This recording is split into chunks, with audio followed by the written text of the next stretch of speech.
Hey everyone, David C. Anderson here, coming at you from the Knife Center for our favorite time of the week. We're taking a look at the coolest new knives that have just hit our shelves. Let's check them out.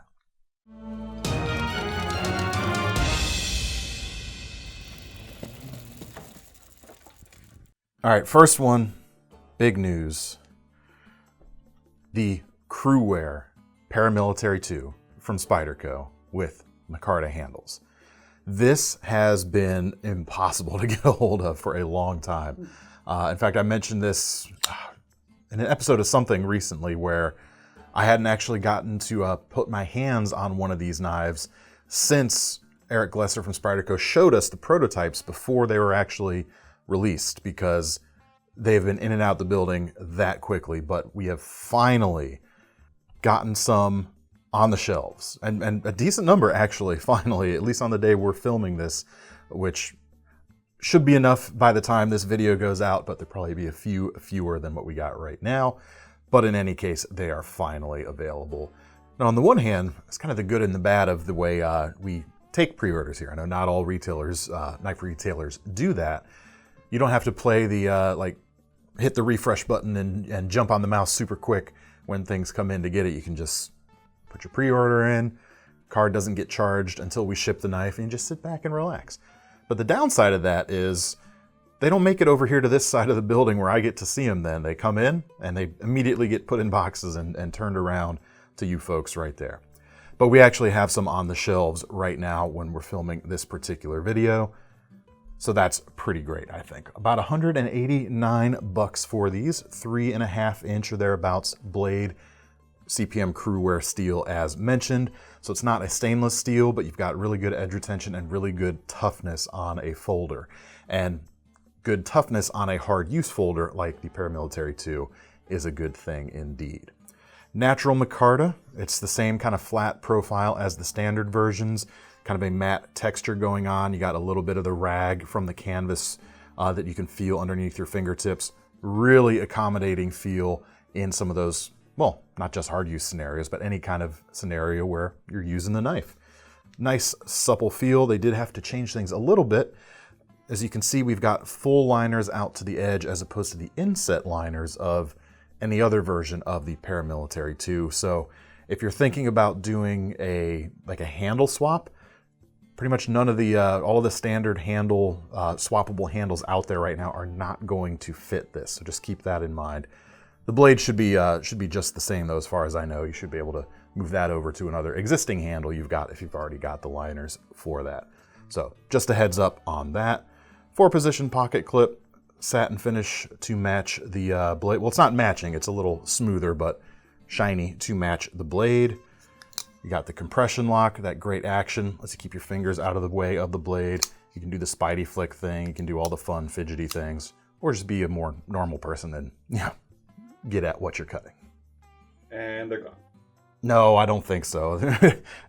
Maybe next week they'll be gone, but by the time this video goes out, we still should have some on the shelf. I don't think they're going to fly out that quickly. I hope. But how about another knife instead?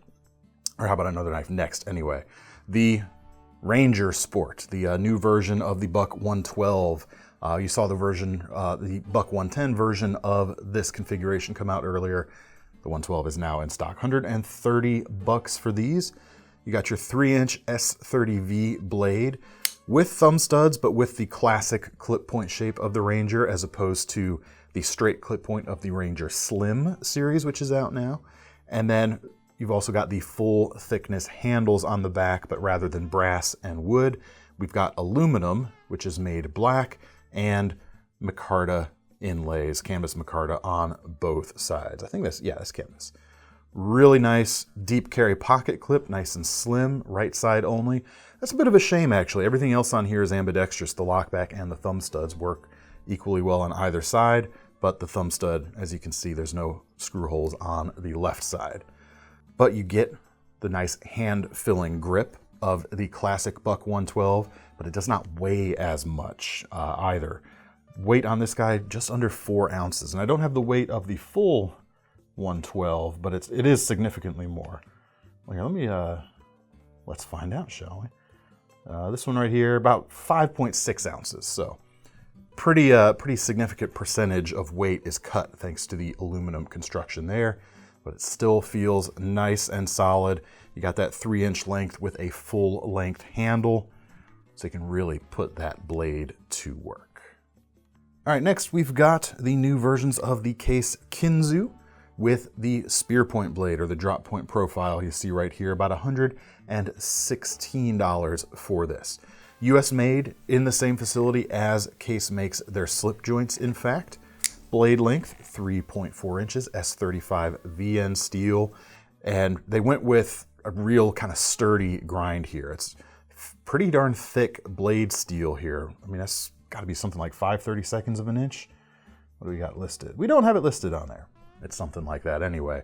Combine that with the shorter flat grind as opposed to a full flat grind there. This is not exactly a slicing phenom like you might get from that Paramilitary 2, but it is more kind of a brute force type of blade. Made a little bit more sense maybe on the Tango version of this knife to have it like that, but it's cool to see the extra option here nonetheless. We've got aluminum handles, red finished with a stone-washed finish there as well, which I quite like. Red, blue, or black available right now. Deep carry pocket clip. This one is reversible, but of course the frame lock there is a right side biased lock. Inside there, you've got your over travel stop / lock bar interface. You can see mounted from the inside, or mounted to the inside with that outside screw, and then folds up nice and tidy. Flips out quite nicely with the ball bearings. Takes a little bit for me to kind of get it closed. This little finger groove right here is a little bit tight for me, so sometimes I have to kind of mess with it just a little bit, but it does feel good in the hand, and it really does lock your grip in nicely when you're kind of anchored up in that spot. So speaking of slip joints, it's not a case, but we have a Tactile Knife Company knife. A modern slip joint, not a classic case style of slip joint. This is the same company that does the tactile turn pens, so if you're familiar with the quality of those, you get something similar in terms of the build and the considerations on this knife.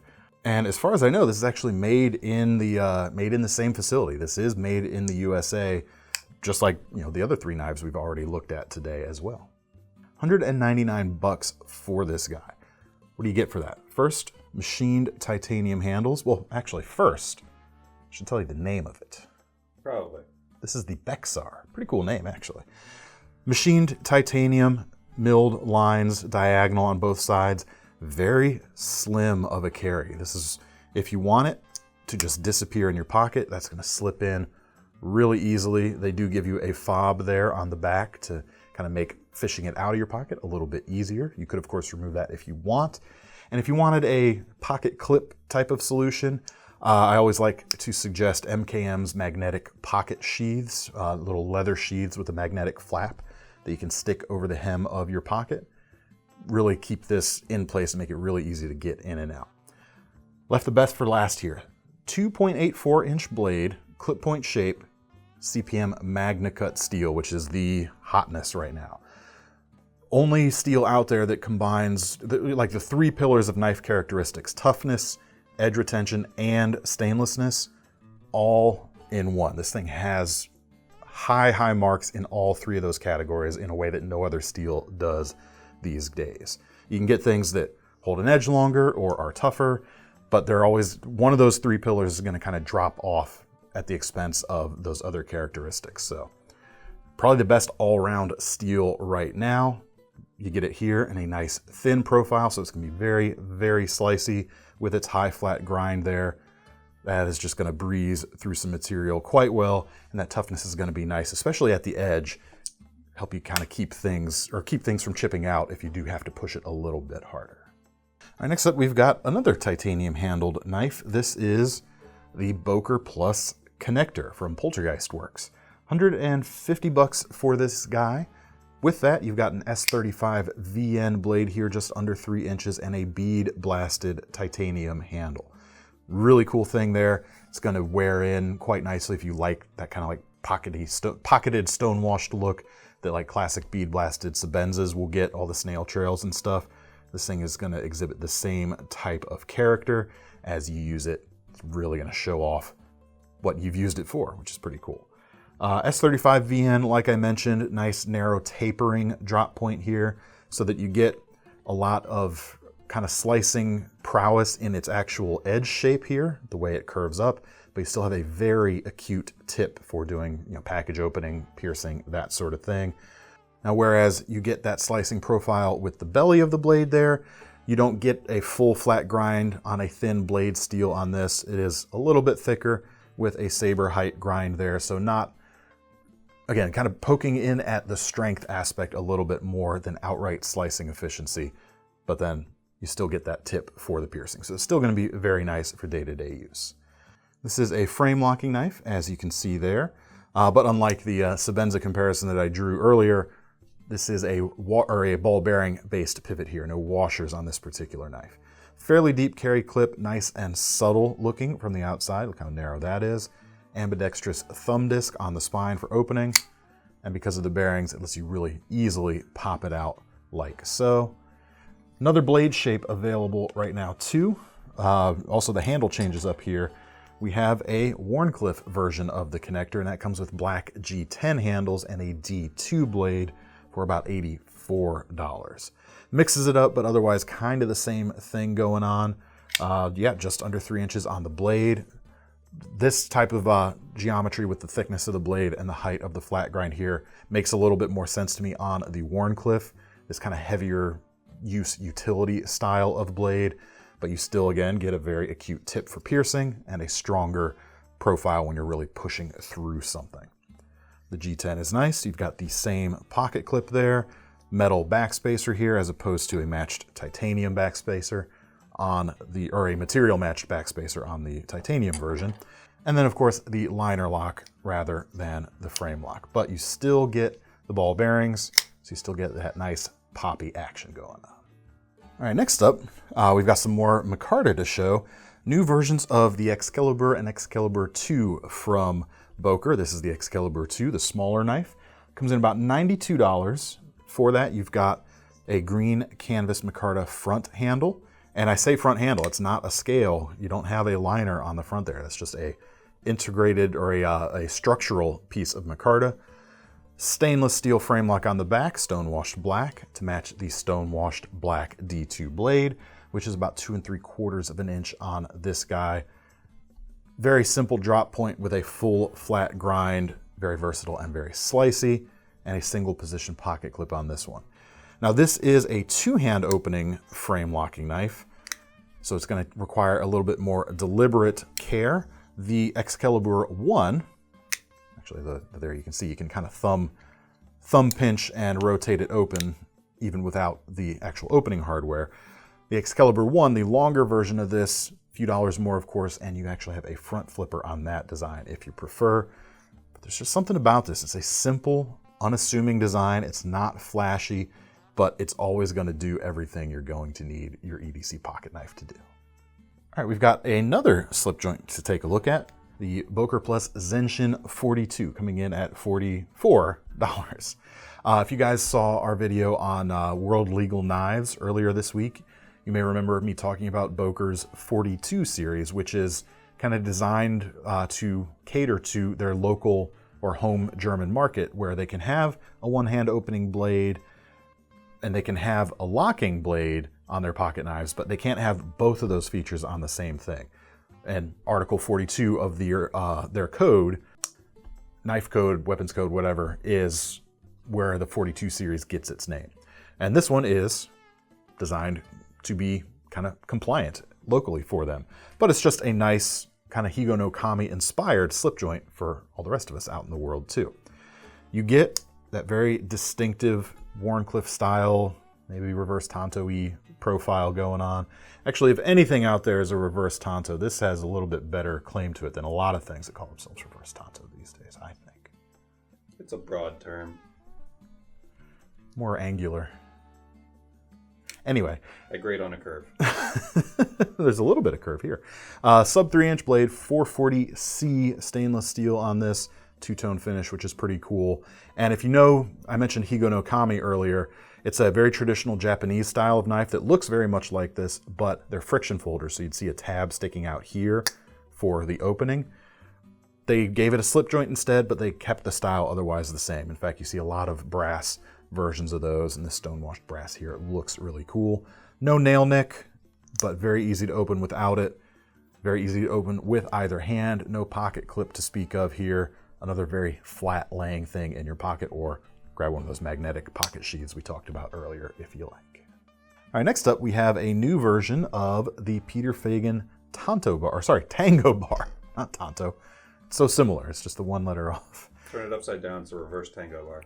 Oh, I hate you so much right now. I hate you so much right now, Thomas. About $21.50 for this, and it's just an EDC style of pry tool. Now, this is sort of a combination of pry bar and self-defense tool. That's kind of how they market it. This is actually made of D2 steel. The previous version of this was made out of 440C steel. I kind of chuckle at that, because why would you bother with a cutlery grade steel on something that isn't going to have an edge? No matter. I don't make the decisions around here. But it is a cool little tool. You get a lot of leverage for the prying due to the length. A lot of these like pocket pry tools are often really stubby, so you have to work a little harder. This one gives you a little more leverage. You've actually got a stepped set of bevels right here, so you can use that to kind of anchor in against something, keep it from slipping while you're working. Then the hook right there lets you stash it a number of places. You can hook that over the hem of your pocket, through a molly strap if you want. The self-defense aspect comes in because it's kind of you can consider it a little bit like a Kubotan with a finger ring. Because it's long enough not only to give you that extra leverage, but for most people, it is actually going to be longer than the width of your palm. So you have a striking point there to kind of really concentrate your force onto one area, be a little bit of a force multiplier right there. So that's pretty neat. And considering the price, it's even more neat, I think. Not a bottle opener. Right, as Thomas mentions, not a bottle opener, so not technically a multi-tool. Oh yeah, you could open bottles with this. Oh yeah, actually, I bet you absolutely could, thanks to that stepped thing at the front. You can do the the lighter thing that people like to do, because you've got those steps there to really hook into the cap. Suppose you could. Yeah, it's officially a multi-tool again. How about that? All right, next up we have got a little neck knife. This is the Boker Kazhan. Comes in about $60. This is actually from a Ukrainian knife designer, Alexander Krava. So that is pretty cool at times like these. Blade length, about 2¼ inches. D2 steel, sheep's foot profile with a very high, almost full flat grind. This can be a really cool daily utility style knife. Great box ripper, package opener, that sort of thing. Feels nice and solid too. I like the kind of machined fluting or channeling on the handles here. Makes it a little more interesting than just a flat, slabby knife. Removes a little bit of weight technically too, but this is not an ultralight knife in any case. Just over 2 ounces for the guy. So not heavy by any stretch of the imagination, but you don't pick it up and go, ooh, that's like a featherweight type of thing. Rather, you've got the sturdiness there. Now, the sheath that it comes with is Kydex. Comes with a breakaway ball chain for neck carry right out of the box. But if you wanted to belt carry this, the whole pattern here will fit your standard tech lock, no problem. Although it is kind of funny to think about throwing a tech lock on there. It's more massive feeling than the sheath itself. But you do have that option. Throw an ulti clip on there too if you wanted to pocket carry this particular knife. All right, next up we have the Sniper Bladeworks Dashi, which gets its name from the Kiradashi utility blade shape out of Japan, only this is a bit bigger than we tend to think of most Kiradashis being right here. It's a pretty cool feeling knife, about $100 for this guy. PVD coated 1095 carbon steel in this case. Nice smooth black coating there that's gonna keep the rust demons away, but also not make it kind of draggy when you're doing any cutting with it, thanks to the smooth nature of it. Plenty of handle to hold onto there too, even getting or staying well back from the sharpened edge, but then you can choke up and you've really got a ton of real estate. And that sharpened edge in typical Kiradashi fashion is that leading bevel only, and also in traditional fashion, this is a chisel ground knife as opposed to a double bevel thing. So it maintains that kind of lineage to the classic Kiradashi stuff out there. The other thing I like about that edge being away from there, if you wanted to use this in sort of a last-ditch self-defense type of thing, you've got plenty of protection from that edge if you're needing to pierce with this guy. In the times you're not dealing with the life-threatening things, you've actually got a bottle opener on this. So this is technically a multi-tool right here, isn't it? Indeed. Indeed it is. But similar to the Boker that we just looked at, this is just going to be a great, just everyday utility style knife. Not necessarily made for fine cutting, but just for precise, heavier cutting, shall we say? I say precise because you have that very acute tip right there, but this feels more just like a beast, like a bruiser, ripper style of knife. Sheath on it clicks in like Kydex, but it's injection molded. Comes with a dots style attachment on the back, same whole pattern as the Tech Lock, and locks in place with the button there, of course. And being modular with the whole pattern there, you can carry it horizontal, inverted, or standard handle up configuration, whichever you like. But very easy to access. You can even access it, bring your first 3 fingers up, pull the knife out, and your index finger is right where it needs to be, behind the leading part of the guard right there. A lot of folks, when they're designing their sheaths, don't always take that into consideration, so I always appreciate it when I do see it. All right, now we've got a new brand for us here at the Knife Center, Dirty Bird Production.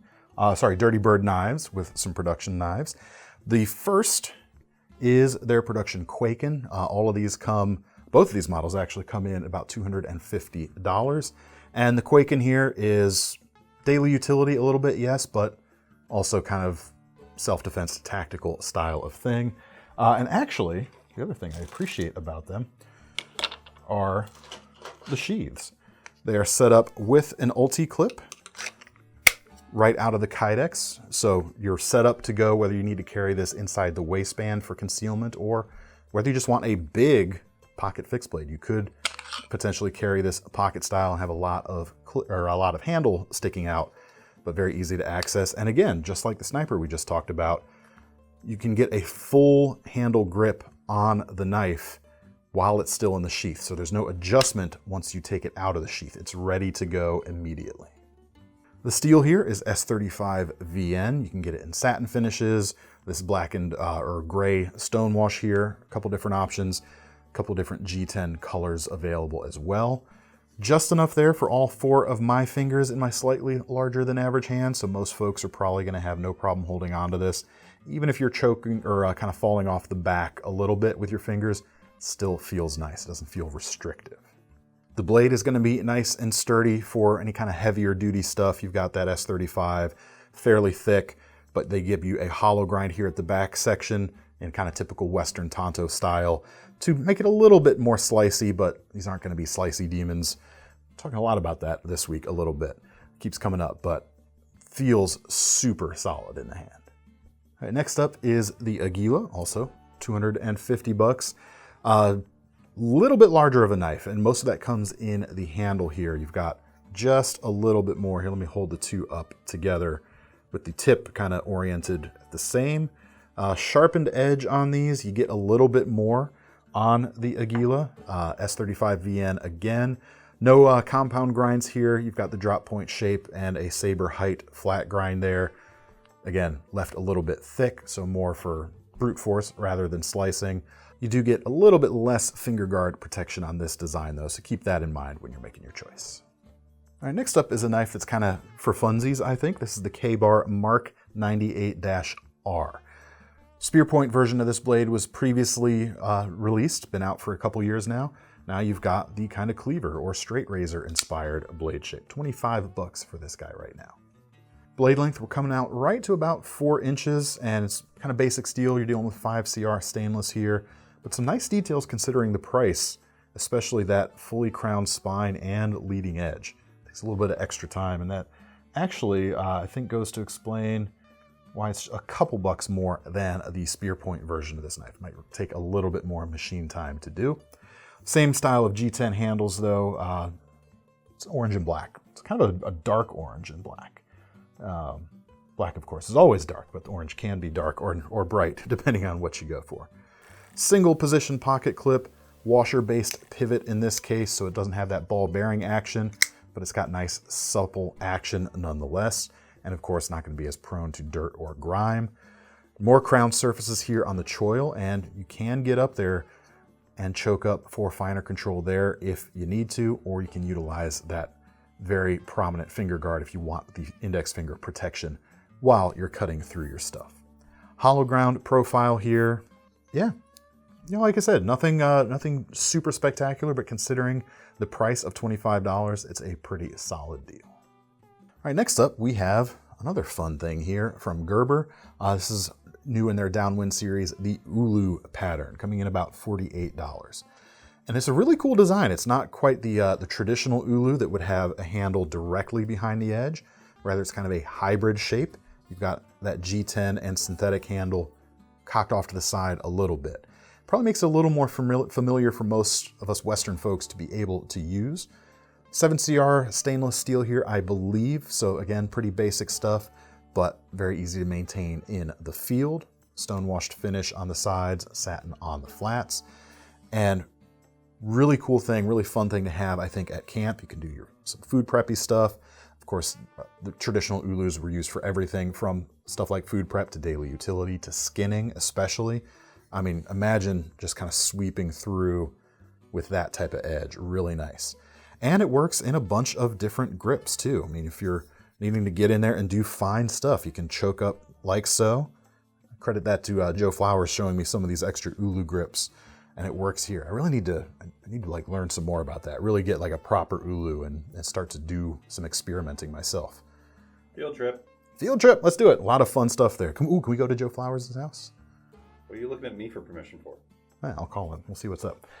Canvas sheath on these guys. They call it a waxed canvas sheath, but it's not like a super oily feeling waxed canvas, but it feels nice and sturdy. And you're going to get a little bit of that moisture reduction or moisture resistance. Snap plus Velcro for the retention there, and a belt strap here on the back. So you can carry it either in that position with the handle sticking up, or you can do it with the handle sticking down if you prefer. All right, next up, we've got a new brand. This is Beyond EDC. First knife right here is the Sunder flipper, about $55 for these guys.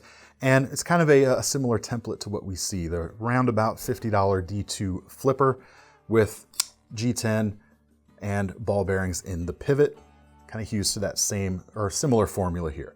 D2 steel, 3.4 inches, stone washed finish, really cool upswept scimitar style shape. Couple different G10 options. I like that these are contoured rather than flat. You've also got a deep carry clip, which is reversible with a blockout plate for the side you're not using. Nice little touch you don't always see at this price range. Then we've got the liner lock, the ball bearings in the pivot, and the flipper. Works really well. Reminds me a lot of some of the CJRB stuff out there, kind of in terms of the quality fit and finish level, which is to say it's pretty good and a pretty good deal at these prices. And you even get a little something extra on this one. They give you a crowned spine. Again, not something you see too much in the budget space. Next up, we have a Dirk Pinkerton design from Beyond EDC. This is the Garra. Comes in about $62. Mixing it up a little bit on the materials, we've got a natural micarta on the handles, and we've got VG10 stainless for that hawk bill blade. So something a little bit more premium, or at least more premium perception than the D2, which is kind of everywhere these days. You still get that deep carry clip. You still get the blockout plate on the reverse side, so you can flip it over to whichever side you prefer. Micarta feels very nice. You still got the ball bearings, and no flipper tab and no thumb hole or thumb stud. You've got these dual channels on either side, so you can very easily open it with your thumb that way. Very easy to follow that channel up. You can also do some extra fidgety things with the middle finger flip if you wish. And then for an aggressive cardboard cutter, or if you cut a lot of rope or other fibrous stuff, this type of blade shape is going to be awesome for that, because it's going to keep kind of gathered up the things you're trying to cut on the blade itself rather than potentially slipping off like you might on a knife like this. And they do have some more conventional stuff too. I'll just show one of them right now. This is the Linear from Beyond EDC. $38 for this, and you've got a 2.7 inch D2 blade. Very easy size to carry day to day. I probably would have preferred maybe a little bit more slicing efficiency on this blade too, given its size, but it's certainly going to be sturdy. You've got several G10s to choose from. This is the translucent or jade right here. Reversible clip, not deep carry on this particular one. It's going to be pretty easy with that amount of knife sticking up to get it out of your pocket. But you've got the liner lock, you've got the ball bearings, and you've got flipping action to spare on your smaller EDC. And last but not least, I know we're several months into the year, and normally these are out sooner, but the KnifeCenter catalog is now in. Bunch of stuff in here, some things that aren't even, actually a bunch of things that don't even show up on our website. These are a lot of fun to just kind of leaf through, peruse, find some cool stuff. And man, how many pages does this one have? Over 2,000 pages for the catalog right here. Price on these, we're selling these for 20 bucks, and we don't really make money on these. That really just covers the printing and the shipping costs that we get, or that these things take us to produce for you folks. But you can check these out now. We still have some 2018 catalogs in stock too. Everything else is sold out though. Y'all missed your chance. No, but the 2018 is still there. Oh, for the 19. You know, if you're looking at for it for like historical purposes or anything like that. Those are really cool. Those are a lot of fun. That's all we've got to show you today. However, let me know your favorites down in the comments. And if you want to get your hands on any of these things, we will leave links in that description section down below. While that takes you over to KnifeCenter.com, make sure you sign up for our Knife Rewards program so that when you spend your money on one of these knives, you're going to earn some free money to spend on your next one. I'm David C. Anderson from the Knife Center. That's Thomas over there, and we're signing off. See you next time.